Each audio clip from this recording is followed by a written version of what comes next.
राष्ट्रीय लोकदल ने जेवर से अपना प्रत्याशी बनाया है बीजेपी के पूर्व विधायक अवतार सिंह भड़ाना को। हमारे साथ बातचीत के लिए मौजूद हैं सर। सपा बसपा गठबंधन से आप टिकट पा गए, सबसे पहले आपको बधाई। क्या उम्मीदें रहेगी जेवर में आपकी? देखिए, मैं ये कहूँगा कि आज हमें एक गठबंधन की ज़रूरत थी। वो क्यों थी कि हमने और हमारे समाज ने बीजेपी को 17 के चुनाव में योगी जी को थम्पिंग मेजॉरिटी से 60% वोट पोल किया, लेकिन उन्होंने जिस तरीके से किसानों पर अत्याचार हुए, जुल्म हुआ, और हमारे उसके बाद हमने इस्तीफा देकर किसानों की लड़ाई लड़नी शुरू की। हमने उस लड़ाई को लड़ते लड़ते ऊपर से जहां हमारा वजूद ख़त्म किया बीजेपी ने, वहीं हमारे सम्राट महिर भोज को दादरी हेडक्वार्टर पर योगी जी की उपस्थिति में वहां हमारा अपमान हुआ और हम वहां पहुंचा। मैं एक दायित्व है मुझ पर अपने समाज का कि अगर समाज के स्वाभिमान को कहीं आँच आती है तो लड़ाई मुझे लड़नी होती है। इसी को लेकर मैं दादरी गया और दादरी से मैंने वो कॉल दी, समाज को संयम बरतने की सलाह दी, क्योंकि युवाओं में बहुत आक्रोश था और पूरे देश भर में आंदोलन शुरू हो गए थे। उसको रोका।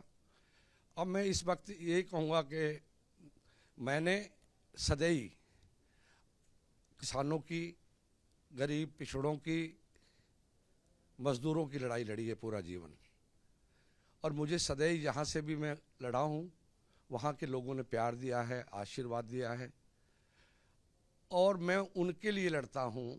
अपने लिए मैंने कभी कुछ नहीं मांगा।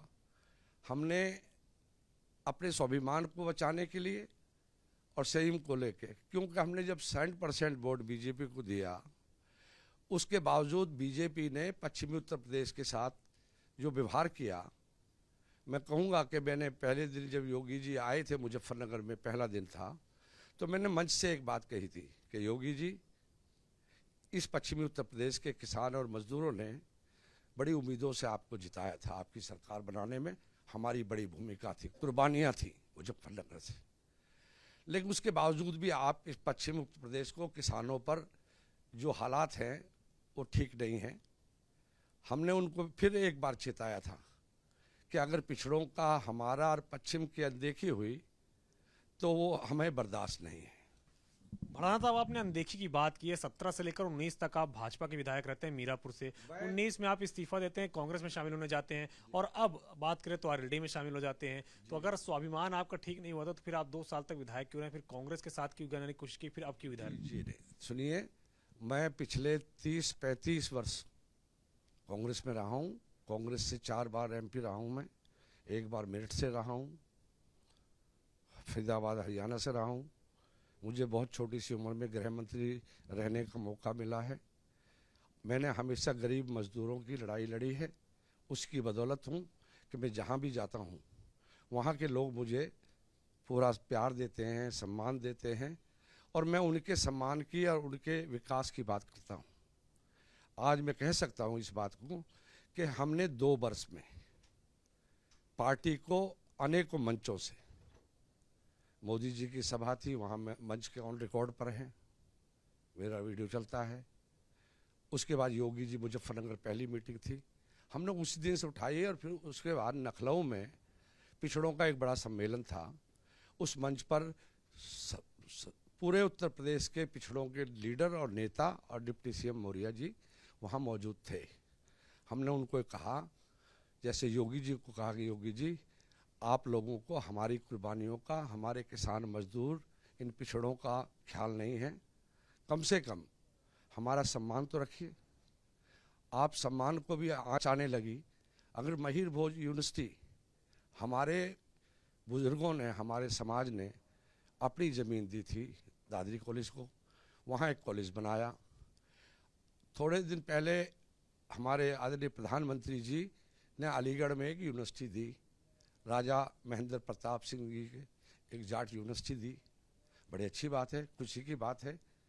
पिछड़े और किसानों को आगे बढ़ाने के लिए हमारे ही लोग, समाज के लोग, वो योगी जी के पास गए और उन्होंने समय मांगा कि हम महिर भोज जी का, सम्राट का स्टैचू लगा रहे हैं, और हमारी उनकी यही थी कि हमारी ज़मीनें हमारी, बिल्डिंगें हमारी। हम तो इतना कह रहे हैं कि इसको दर्जा दे दीजिए, विश्वविद्यालय का, यूनिवर्सिटी का दर्जा दे दीजिए। वो दर्जा ना देना या देना तो सरकार का काम है, लेकिन उसके बावजूद जिस तरह से हमारे उस स्टैचू के साथ जो छेड़खानी हुई, कलश पोती गई, उससे हमारे समाज में आक्रोश था। और मैं, क्योंकि एक दायित्व है मुझ पर, उसको लज्जे बदल मैं वहाँ मौके पर पहुँचा और अपने बच्चों को कहा कि संयम बरतें और इस लड़ाई को हम ढंग से लड़ेंगे। आज मौका है इस बात का, हमने सोचा कि हमें गठबंधन का ही सहारा लेकर हमें इस योगी सरकार को एहसास कराने के लिए वोट की चोट देंगे, तभी उनको आएगा। आज पूरे देश में, पूरे उत्तर प्रदेश में आम जन, चाहे वो नेता है, चाहे एमपी है, एमएलए हैं, उसमें पार्टी में, बीजेपी में, सिवाय और योगी जी की सरकार में तो एक वर्ग विशेष की बात कही जाती है, उनकी सुनी जाती है। पिछड़ों का, माइनॉरिटी की तो बात ही छोड़ दीजिए, लेकिन हम कहेंगे पिछड़ों का, किसानों का, किसी वर्ग को नहीं है। अगर मान लिया जाए किसी वर्ग की सुनवाई नहीं है। आप जेवर से चुनाव लड़ने जा रहे हैं। जेवर में इंटरनेशनल एयरपोर्ट का शिलान्यास प्रधानमंत्री ने 25 नवंबर को किया था, उसी को लेकर पूरे पश्चिमी यूपी में प्रचार भी किया जा रहा है। आपकी क्या प्राथमिकता रहेगी जेवर के लिए? लीजिए, आप भी मीडिया वाले भाई है ना, उनको दिखता है वो जेवर का एयरपोर्ट नहीं था, वो चाइना का एयरपोर्ट था। इन्होंने जिसको दिखाया टीवी पे, आप लोगों ने चलाया, वो चाइना एयरपोर्ट की तस्वीरें दिखा रहे थे। वो चाइना से वो आ गया था कि ये हमारे एयरपोर्ट की वीडियो इन्होंने कलेक्ट की है। उन्होंने आज तक, मैं बड़ी बात नहीं कहूँगा, लेकिन मैं ये कहूँगा कि योगी जी ने पश्चिमी उत्तर प्रदेश की पिछड़ों की, जाटों की, गुजरों की, किसानों की, सबकी अनदेखी की है। और हमारे स्वाभिमान को आँच आई। हमने फैसला किया, सारे समाज ने। मैं पश्चिमी उत्तर प्रदेश के 100 विधानसभाओं में गया हूँ। मुझे 2 वर्ष हो गए अभी इस्तीफा दिए हुए। वो उनका काम है, पार्टियों का निर्णय होता है। मैं इस्तीफा देकर राष्ट्र कार्यकारिणी से भी और एमएलएशिप से भी और पार्टी से भी इस्तीफा देकर आया था। और मैंने, आज मुझे ये कहना पड़ रहा है कि हमने इस गठबंधन को इसलिए चुना कि लोगों की, मैं 100 विधानसभाओं में गया था पिछले 2 वर्षों में, किसानों के आंदोलन में घूमता रहा, तो आम किसान की, मजदूर की, गरीब की ये आह निकलती थी कि इस मोदी सरकार से, योगी की सरकार, मोदी जी को कम कहते हैं लोग, योगी सरकार ने जिस तरह का अत्याचार हुआ है वर्ग विशेषों के साथ, वो मान लो दादरी में जो घटना घटी, वो दादरी की घटना उनकी उपस्थिति में थी। वो 24 करोड़ लोगों के मुख्यमंत्री थे, उन्हें वर्ग विशेष राजपूतों की बात कैसे याद आ गई? उन्हीं का जो जेवर है, मेरा चुनाव लड़ने का मकसद ये है कि जेवर का जो एमएलए है, उसने वो कलश पोती थी हमें दादरी में, और इसीलिए आप जेवर जा रहे हैं। हाँ, जेवर को पश्चिमी उत्तर प्रदेश का ये महाभारत के युद्ध का मैदान होगा। यहाँ से मैं कॉल देने अब जा रहा हूँ, यहाँ से बैठ जाऊँगा। पूरे पश्चिमी उत्तर प्रदेश को कॉल दिए मैंने। गुजरों का पूरा वोट बैंक आप सपा को ट्रांसफर कराएंगे, ये आपका दायित्व रहेगा? दायित्व रहा है मेरा आज तक जहाँ भी मैंने कॉल दिए, वोट ट्रांसफर दुनिया का होता है 90%, मेरा 100% ट्रांसफर होता है। और हम आज जाट गुजर, एक बात की बताऊंगा कि मुझे, माने अजीत सिंह जी के साथ हमने गठबंधन बनाया था, मैं कांग्रेस का था। अजीत सिंह जी के गठबंधन में हमने 5 सीट जीती थी 99 में। मैं मेरठ से जीता था,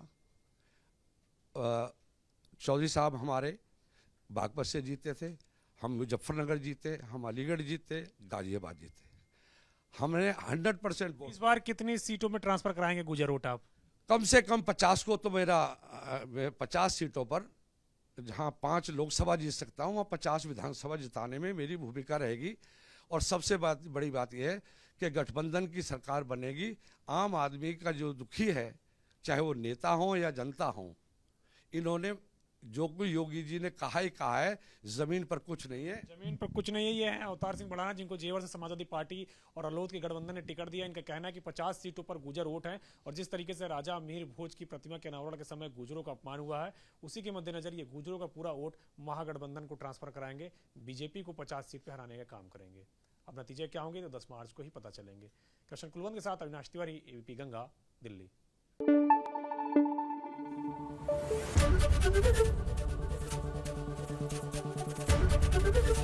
एबीपी गंगा, खबर आपकी, जुबान आपकी।